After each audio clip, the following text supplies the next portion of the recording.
Last week, if you weren't here, if you were, this is kind of a review, but we started talking about the last week of Jesus' life. And if you remember what I said about the statistics, that if you take the four Gospels together, there are a total of 89 chapters. 30 of those chapters focus on the final week of his life. That's 34% of the entire Gospel message. All four Gospels together focus on 1 week of Jesus' life, the last week of his life. And I said if, they're going to take 33 years out and focus, 34% of just 1 week, that week has to be important, that there are some lessons that we can learn from this. And last week we talked about Jesus' determination, that God put him on this earth for a specific purpose and a mission, and that was to die for our sins and to conquer death. And we saw in Luke 9:51, it said that Jesus resolutely set out for Jerusalem. We saw that in Isaiah it says that he set his face like a flint.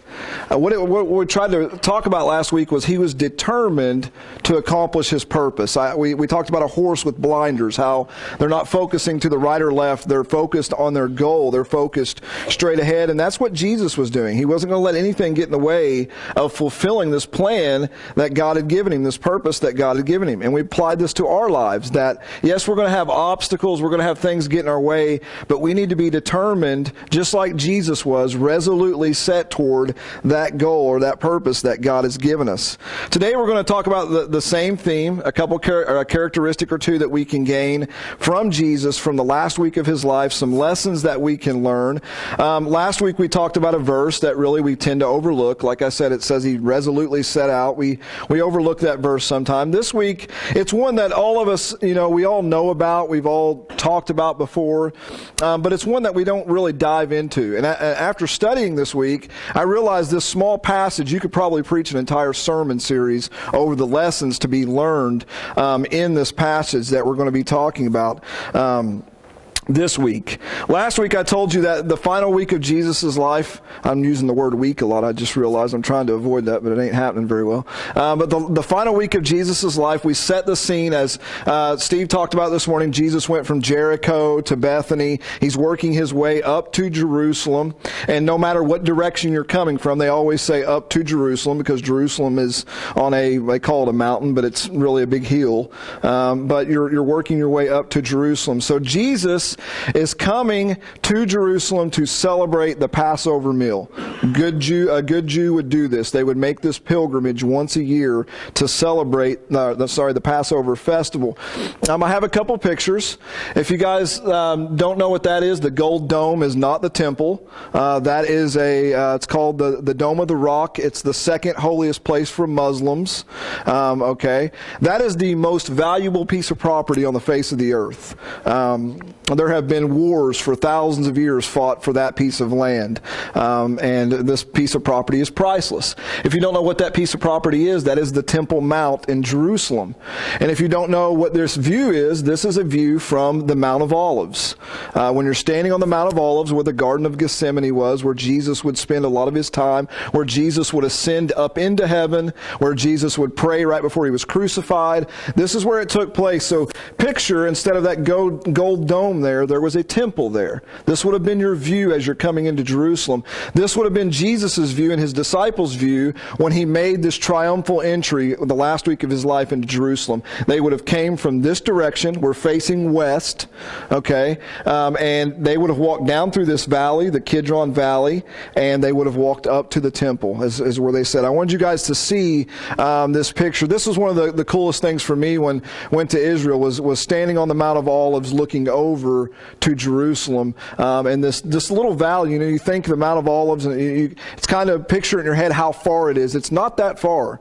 It's really not. I mean, there's literally a drainage ditch between the two, between the Mount of Olives and between Jerusalem. It's not far at all. Probably a couple minutes walk. Nothing too major. Now, this is a little bit of a side note. If you can't tell what that is right there, the prophecy says that the Messiah will enter the temple through the east gate. The Muslims decided they were going to be smart. That's the east gate. they sealed up the east gate. You can't see it, it's over here. They sealed it up with mortar and bricks, and then they built a graveyard all along the side. Why would they do that? Because any good Jewish Messiah would never walk through a graveyard, because he would be considered unclean. So they thought, we'll keep the Messiah from coming to this temple. We will seal up the gate and we'll build a graveyard so he can't enter in through the east. They didn't know Jesus too well, did they? We'll see if that stops him one of these days. But I just wanted to show you that to give you a kind of perspective. Jesus is going to walk down this valley and head up to the temple. Today we're going to be talking about a story found right as soon as he enters into Jerusalem. It's found in Mark chapter 11. Oh, sorry, I want to show you this real quick too. This is kind of a diagram of Jerusalem during Jesus' day. I think I lost my beeper. No, there we go. This is the Temple Mount. Okay, this is the wall around Jerusalem, and over here is the Mount of Olives, up here in the corner. So he would have walked through the Kidron Valley and up into the temple. If you guys know, if you've ever seen the Jewish people, they up against that wall, they call it the Wailing Wall or the Western Wall. That is that right there. This is the Western Wall. That's the only thing that stands of this temple today. The temple door faced the east, once again, for that prophecy of the Messiah coming from the east. So that's the Western Wall, the Wailing Wall. I wanted you guys to see that coming from Jesus is going to be coming from the top corner and working his way down to Jerusalem. So Mark chapter 11, verses 15 through 18. Now, I will spare you. When my brother was younger and fresh out of Bible college, he was given the opportunity to preach at First Christian. He made a very big mistake. I was talking to Steve about this yesterday. That was probably, he was 22 years old. Now he is 30 years old. So he went 8 years without being able to preach there because of this one little mistake. He decided he was going to preach over this, the turning of the tables. And as a 22-year-old, really ambitious preacher, he takes one of those 8-foot plastic tables up on stage with him at First Christian. And he decides while he's preaching this, he is going to give it a lunge. I mean, not just flip it over. He lifts it up off the ground and tosses it. And you guys know how heavy those things are and how much noise they make when they crash off of a stage. And think about morning worship when it's, hey guys, morning worship when it's, 8:30 in the morning and your older crowd will come to the early service. So it didn't go over too well. He finally got to preach a couple months ago. He said, it took me 8 years to get back in here. I'm not going to ruin it this time. So I'm not going to do that to you this morning. But Mark chapter 11, verse 15 through 18. He said, on reaching Jerusalem, Jesus entered the temple area and began driving out those who were buying and selling there. He overturned the tables of the money changers and the benches of those selling doves, and would not allow anyone to carry merchandise through the temple courts. And as he taught them, he said, is it not written, my house will be called a house of prayer for all nations, but you have made it a den of robbers. The chief priests and the teachers of the law heard this, and they began looking for a way to kill him, for they feared him, because the whole crowd was amazed at his teachings. Okay? If you often think of Jesus, it's easy to think of Jesus as this humble, gentle creature. Okay, as always loving people and hugging everybody and being nice to all those in need. And then we see this picture of Jesus, and it's kind of shocking. He comes into a temple and he just starts flipping over tables. And we'll see in John that it says he made a whip and started chasing people out. I watched a couple of videos on YouTube of different movies made over the years and how they portrayed this. And one of them made him look absolutely crazy. Okay, when Jesus was driving people out. So this is not the picture of Jesus that we really think of when we think of this humble, lowly person who was trying to help people. Okay, and I said earlier you could probably preach an entire sermon just out of this little portion of our sermon series out of this portion of Scripture. But I want to hit on a couple things. Remember, we're focusing on some attitudes and characteristics that we can glean from Jesus' final week of life and apply that to our own life. So that's what I want to talk about today. I want to start off by talking about a little bit of background. What's going on in the temple? What are these people even doing there? So we'll talk about that. Then I want to talk about how Jesus reacts and why he reacted that way. And then we're going to end by talking about how we can apply that to our own lives. So what's going on in the temple when Jesus arrives? Okay, we're going to set the scene a little bit, talk about the background here. I have another picture for you. I learned by looking at pictures. I think it helps me to be able to relate to things better. I know Steve said this to me a long time ago. said, why don't you show some pictures in your sermons from your Israel trip? And it helps me learn. I learned a lot when I was there. This is a model. And if you look way over here on the side, right there, that's a grown man. That's how big that model is. That's in the museum in Jerusalem. This is the city of Jerusalem and the Temple Mount from Jesus' time, from the first century. This is Herod's temple. It's a massive model, and you can walk all the way around it. You can see the walkway they built to show you what the temple was like. Once again, we're looking from the Mount of Olives. That's what the view we're looking at. You see the Temple Mount. This is the temple right here, and that's the actual temple, the holy place and the Holy of Holies. This is the temple area here. Now, I want to explain this to you. Why do I have this picture? Okay? This is probably a very accurate representation of what it would have looked like during Jesus' time. The whole area, that whole square right there, that big square right there, is considered the temple. There are two words in the Greek that talk about temple. There is one that's very specific temple, that little box right there where the holy place and the Holy of Holies is. That is one Greek word. Then there is another Greek term which is used more often for that entire square area that's called the temple. When we read the version in Mark, the version in Mark uses the more broad sense, that big square that we're talking about. Okay? So Mark is writing about the broad sense of the temple. And if you remember during the Passover, these people are going to come to the temple area. They're going to make their pilgrimage there to celebrate the Passover. They're going to eat their meal. They're going to be sacrificing. Different things like that will be going on here at the temple. There were Jews all over the world at this time. There were also Gentile converts who would have traveled from far away all over the Roman Empire to come to Jerusalem to make this pilgrimage. They would have came, long distances to be able to come here and celebrate the Passover celebration with their other Jewish believers in Jerusalem. So the scene here, we said that Jesus walks in, he finds money changers, he finds people buying and selling. It's almost like a marketplace going on here. Now, why did they do this? And when at first glance it looks like they're helping people, think about a couple different things for a moment. People from all over the known world. I know the Bairds talk about this all the time about goats. I used to have goats. Imagine bringing a goat from Rome to come down, if you were a good Jewish person, you wanted to come down and celebrate the Passover. Drag a goat that far. Kevin's shaking his head already. I would have a hard time dragging Lucy that far, let alone a goat. So you gotta, bringing animals from far distances. Well, the religious leaders said, "Hey, we'll help you out here. We'll sell them right here in the temple. You don't have to bring one with you. Just bring a pocket full of change, and we'll sell you one here in the temple." So, at first glance, it seems, helpful. It would have been difficult to bring animals that far. It would have been difficult to bring, livestock for the Passover meal that far. They seemed like nice people. Also, any Jewish person had to pay a temple tax. Once a year, you had to pay your temple tax. Why the money changers? They would not accept the Roman coin as your temple tax. Why? Because it had a face on it, the face of an emperor who was considered a god.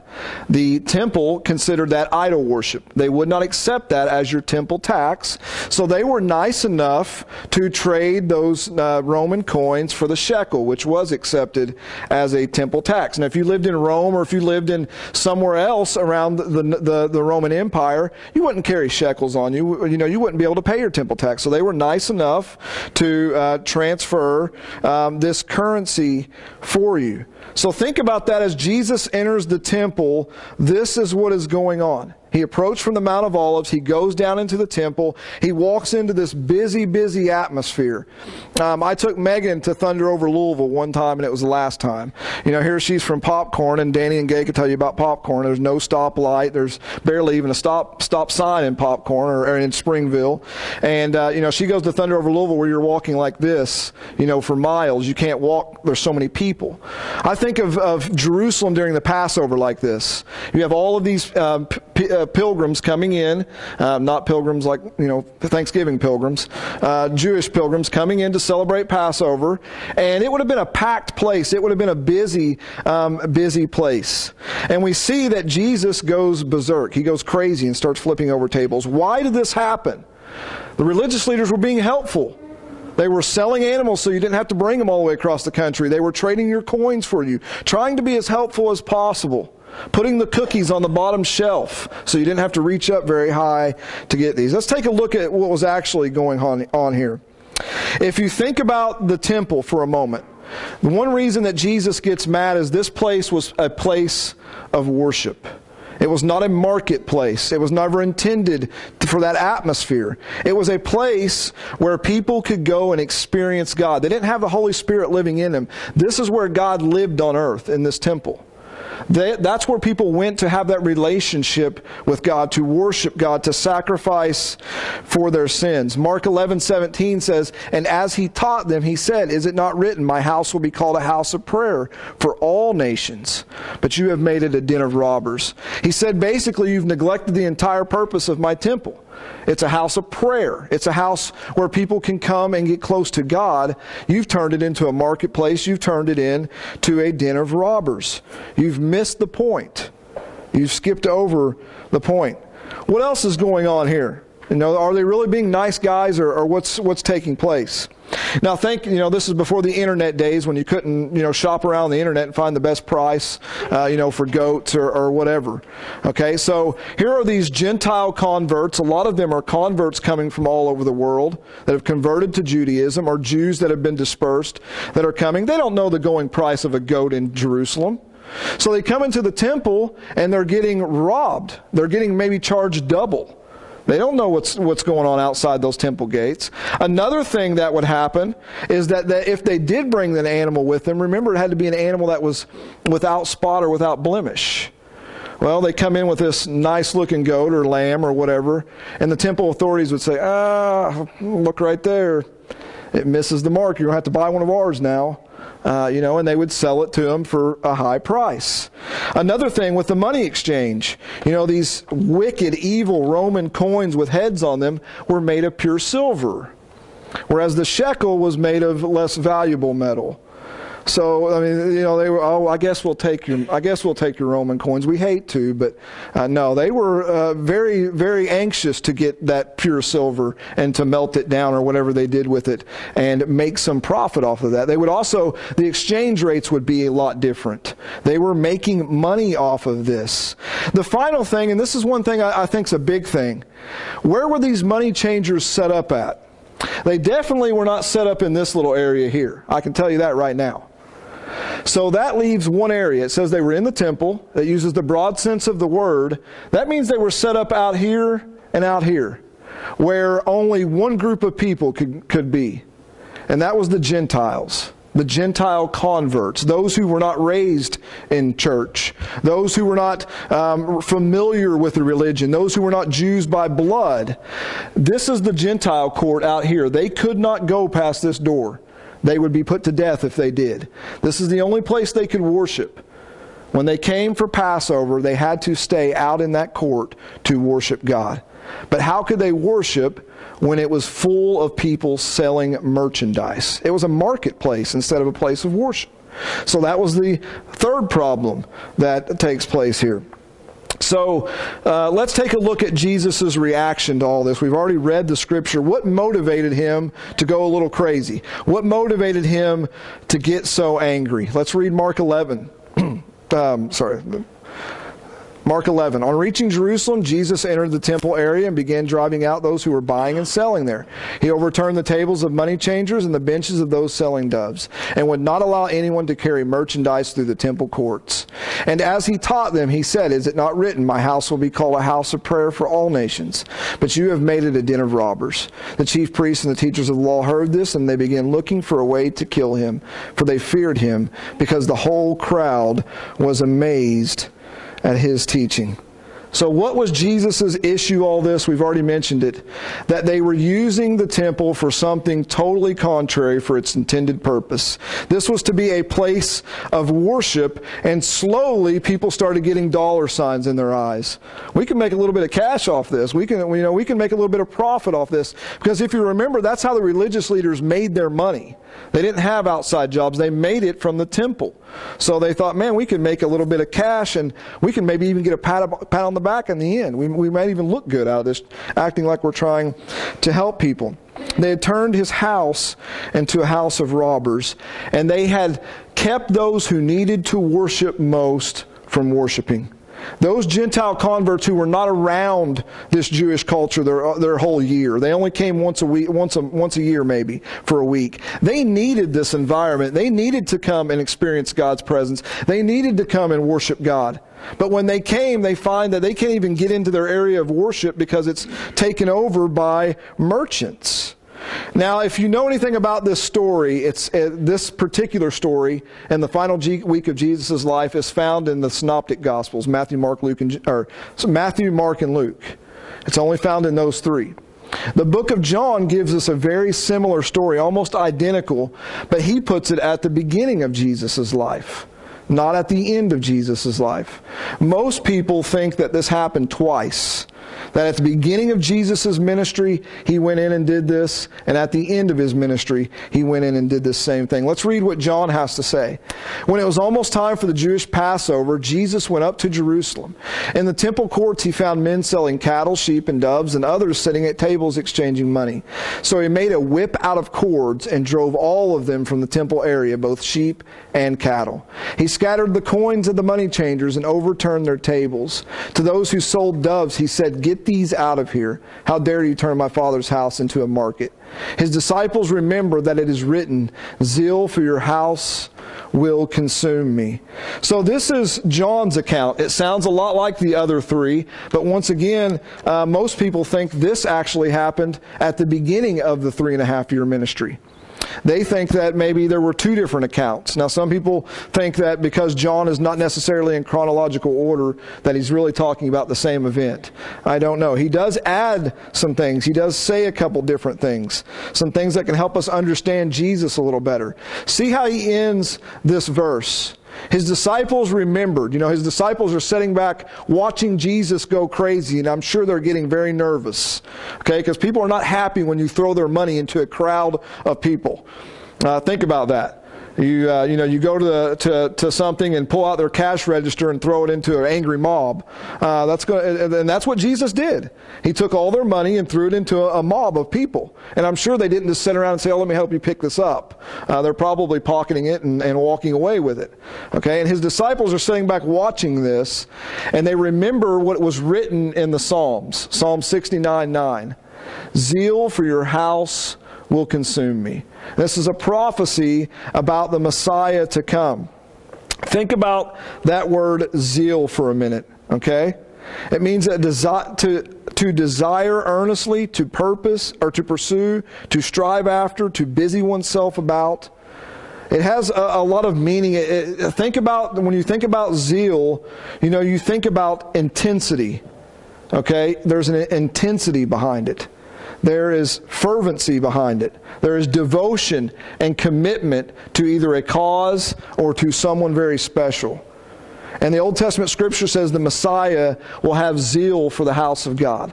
And then not only will he have zeal, but that fervency, that intensity, but it will consume him. Why? Not because it was a beautiful building, and it was. The reason he had zeal for God's house is because we were created to have a relationship with God. And during Jesus' time, this is exactly where that relationship took place. Was in the temple where God came in contact with man. Where man had his sins forgiven. Where man came to worship God. That's why the zeal consumed him. And people were buying and selling and getting in the way of this. They were hindering people from worshiping God. They were hindering people from the forgiveness of their sins. They were stopping people from having this relationship with God. And Jesus was consumed with this zeal. And he kind of went crazy and showed them how upset he was about this. Let's talk about anger for a minute, because Jesus was angry. I can't believe Jesus would get angry. How could this happen? Jesus sinned, didn't he? Well, here's what Ephesians says about anger. In your anger, so what that means is you're going to get angry. Not only are you going to get angry, it never says that anger is a sin. It says, in your anger, do not sin. In your anger, do not sin. Anger in and of itself is not sin. He says if you're going to be angry, and you will, do it without sinning. Be angry without sinning. And I don't know how you describe Jesus' attitude in the temple that day other than being angry. He was angry, okay? And he did not sin. He was angry without sinning. And he was angry, though. His anger was in the right direction, right? He wasn't angry because somebody said something to him or somebody treaded on his territory or somebody talked about his mom. It didn't have anything to do with that. It didn't have anything to do with somebody taking... He was angry because God's name was being disgraced. People were being kept from God. And that's what made Jesus become angry. When anger is pointed in the right direction, it is okay. If we're pointing it, if we're angry about someone doing something against God, injustice should make us angry, right? Injustice. I don't know if you watch the news and see hundreds of Christians being carried off into captivity and beheaded. That should make you angry. That should upset you, okay? And that is a good anger. That is a godly anger. Okay, at what the enemy is doing. Maybe not at that person, but at what the enemy is doing. I know me and Megan have both been the same way when we're watching a movie. When someone takes Jesus' name in vain or the Lord's name, it makes me very angry. It hurts. Because they're talking about my God. You may watch a show where they're making fun of Christians. That makes me angry. When they're making fun of God, that makes me angry. So Jesus had every right to be angry because he was defending God. He was defending God's relationship with man. So before we apply this, let's talk about this for a minute. Jesus enters the temple gates during the Passover celebration, right before the Passover, and he is entered with a king's welcome. He goes into the temple where he starts flipping over these money tables, telling people to leave, telling them they turned in his father's house into a den of robbers. And he is consumed with anger and zeal toward God and God's house and his relationship with man. So what can we get from all of this? How does this apply to us? Okay? How can we bring this down to our level? And I think one of the biggest ways, and I think that I see this all the time, and I've been guilty of it as well, and I want you to ask yourself this question because I've witnessed it here. I've witnessed it in my own life, and I've witnessed it in every church I've ever walked into. How are we keeping people from worshiping the Lord? You know, how are we doing the very same thing? How are we keeping those who need it most from coming and worshiping the Lord? Ask yourself that. And I want to get into a little more specific here in a minute. And if it hurts, and when I thought about it, I thought I could think of examples of how I've done this. And it's something that always rests on my mind, especially in a leadership role. It's scary. You know, I've thought about a couple of verses a lot about how we receive very stern warning about keeping people from God. And that's exactly what was happening in the temple, and that's exactly what made Jesus so mad. Remember, those in the temple were those who were outside of the religious community. They weren't churchy. They weren't like us. You know, they didn't go to church their whole life. Okay, they were the converts, those who may have not been familiar with the practices and the customs, but they were those who needed God the most. They weren't exposed to Jerusalem their entire day. And as I studied this more and more, I thought, boy, this sure applies to us big time. It may not look the same, but it sure is pointing fingers at me and you and everyone else. Because we tend to get caught up in, playing our religious duties like the Pharisees, right? Playing church. We go to church and we pat ourselves on the back and feel good about ourselves. We give our tithe and we even more proud. We're busting our chest up and we may even come up late and throw it in so everyone sees.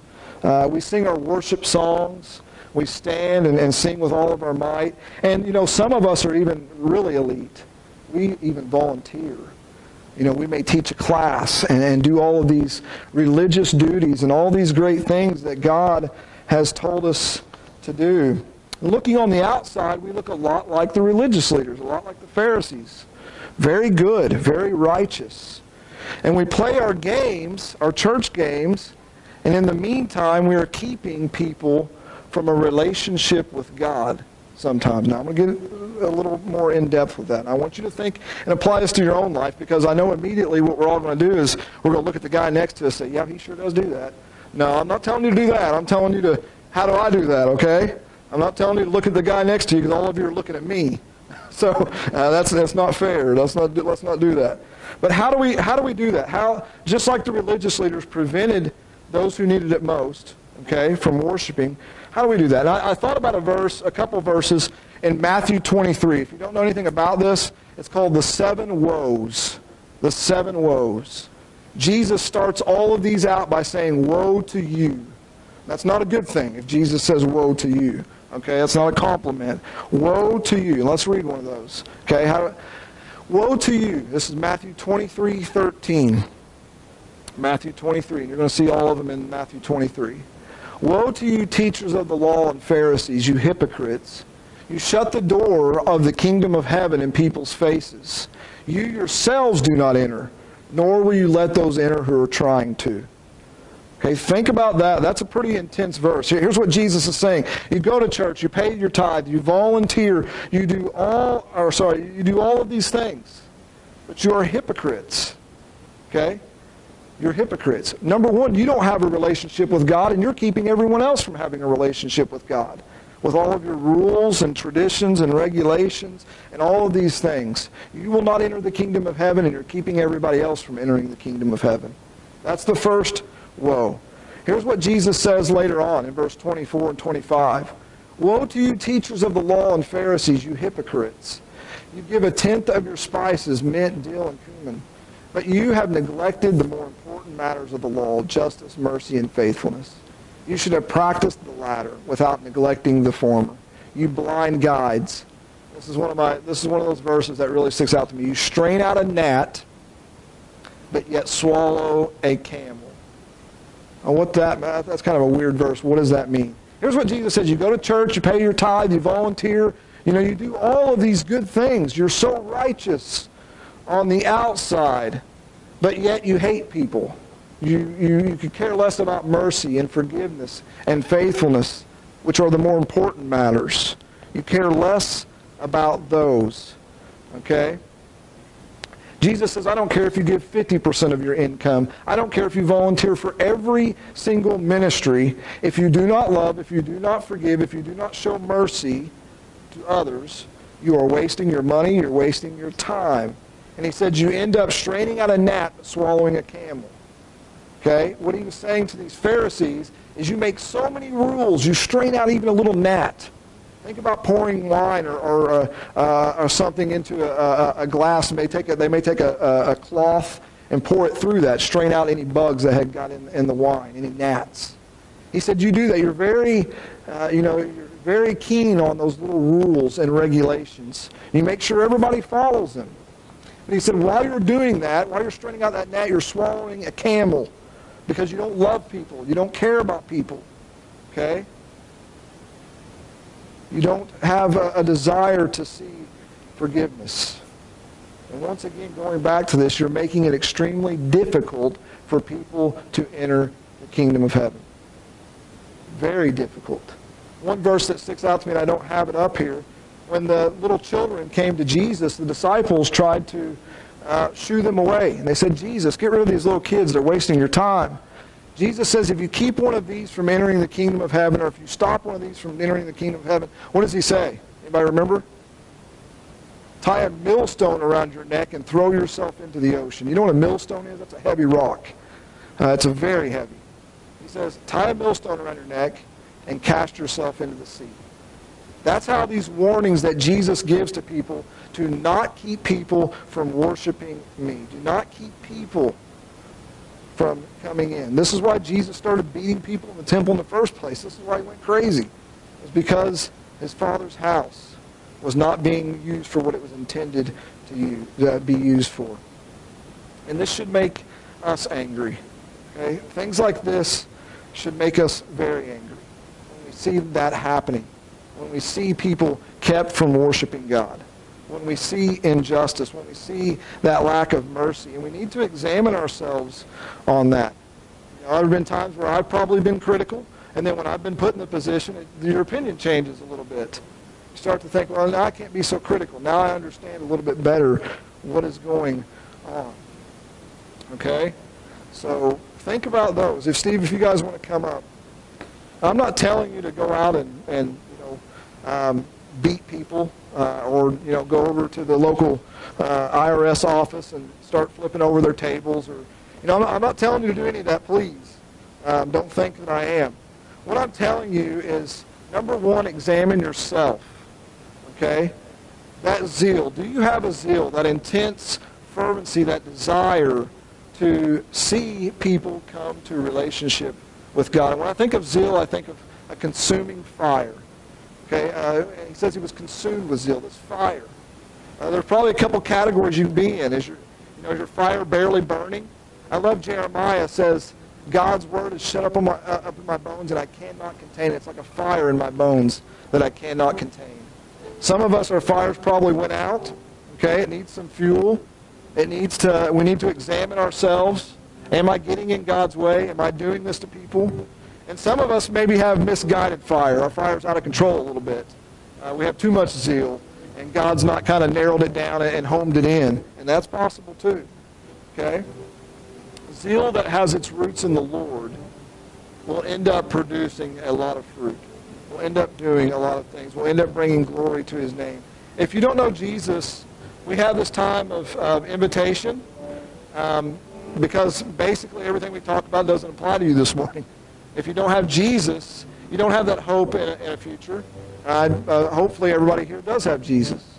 Hopefully everybody here has that relationship. If you do not, you can come forward during this time. Or if you need prayer, feel free to come forward now or after the service. Please catch one.